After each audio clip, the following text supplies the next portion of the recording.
शेतकरी मित्रांनो, राज्य सरकारनं शेतकऱ्यांना कर्जमाफी दिलेली 2 लाख रुपयापर्यंत कर्ज माफ होणार आणि नियमित कर्जदारांना 50,000 रुपयाचा प्रोत्साहनपर अनुदान लाभ भेटणार.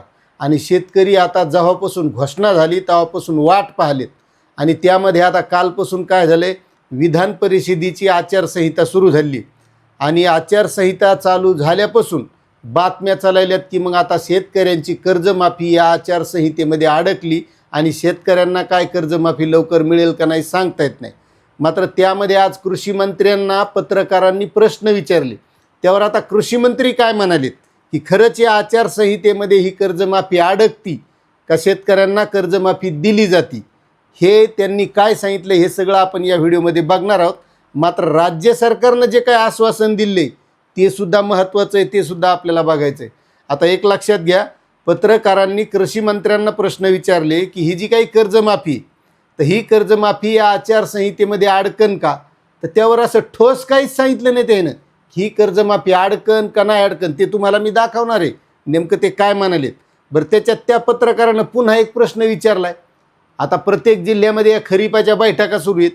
बीडला बैठक होती खरीपाची, मात्र या आचारसंहितेमुळे ती बैठक कॅन्सल करण्यात आली. मग पत्रकाराचा प्रश्न आला किंवा जर ती बैठक कॅन्सल करण्यात आली तर मग ही कर्जमाफीचं काय होईल, तर त्यावर कृषी मंत्री काय म्हणले ते एकदा तुम्हीच बघून घ्या.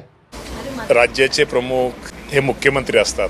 या बाबतीमध्ये आदरणीय मुख्यमंत्री साहेबाच्या बाबतीमध्ये योग्य ते उत्तर देतील.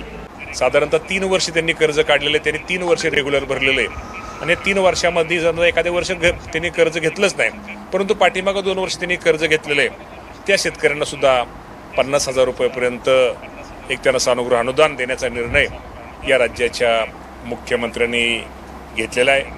लवकरात लवकर शेवटी आचारसंहिता किंवा हे या राज्याचे प्रमुख म्हणून मुख्यमंत्री ते तपासून घेतील.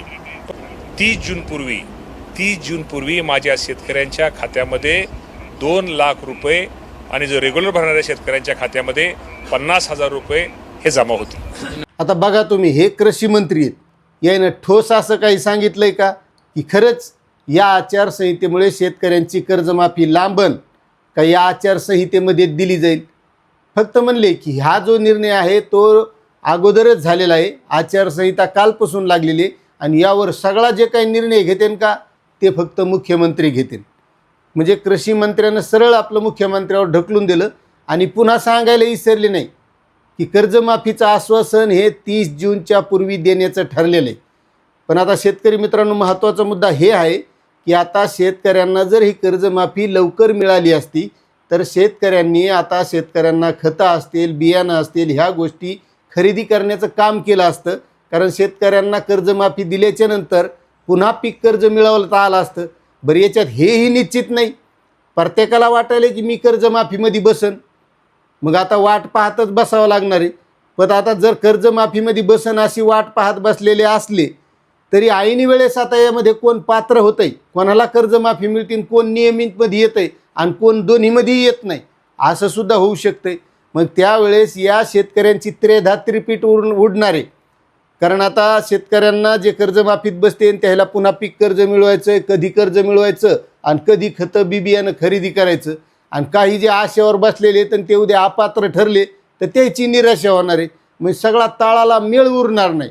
आणि त्यांनी जे 29 तारखेचं जे आश्वासन दिलं आहे का जूनचं, 30 जून 2026पर्यंत, तर शेतकरी मित्रांनो तो एखाद्या वेळेस 29 तारखेलाही देऊ शकतील.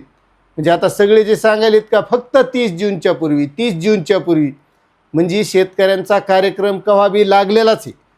मग आता ही कर्जमाफी आचारसंहितेत अडकती का पुन्हा लांबत जाती हे आता पुढचा येणारा काळच ठरवेल. मात्र यावर तुमचं काय मत आहे असं प्रांजळपणे एकदा कमेंटमध्ये नक्कीच सांगा. आपली माहिती कशी वाटली हे सुद्धा कमेंट करायला विसरू नका आणि चॅनलवर नवीन असाल तर सबस्क्राईब करा. धन्यवाद.